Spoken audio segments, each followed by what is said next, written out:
Crime control news میں خوش آمدید. میں ہوں آپ کی ہوسٹ رزینہ خان. آپ دیکھ رہے ہیں کرائم کنٹرول نیوز HD. مزید جانتے ہیں ہمارے نمائندے کی اس رپورٹ میں.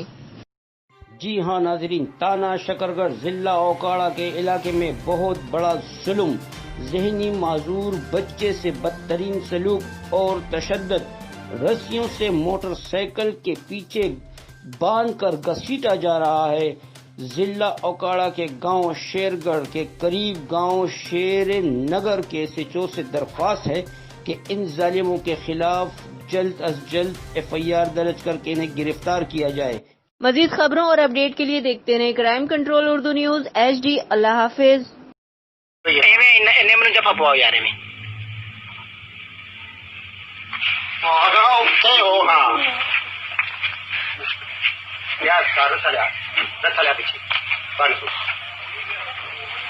میرا ہاتھ بھی استاد میرے ہاتھ رستہ پا کے بن نہیں جانا چکڑا جانا بھائی گھر نہ پائے چترا کو رسی ادھر رکھ ادھر رکھ ادھر رکھ پاوا کنجن یاری جی نہیں پرواہ نہیں. چلو ہوں تو کتنے گیار پھر پرواہ بن سی نا تو سمجھا رہا ہے انہیں کی سمجھا استاد آپ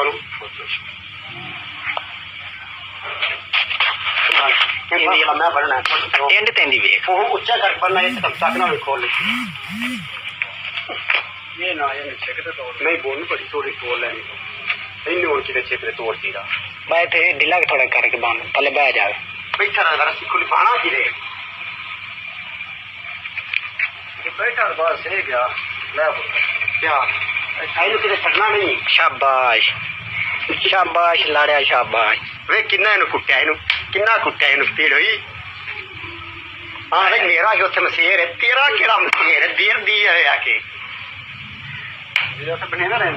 جاویں دا سر مری بنا رہا ٹک ٹاک پہ چم بھائی جاویں دا آپ پوچھو سو جاویں دا ہونے جاویں دا یہ نہ پانی دینا ہے نہ روٹی دینی نہ کوئی وقت جا کے میرے پتی کیڑ ہے ٹک ٹاک ویڈیو بنا رہا ہے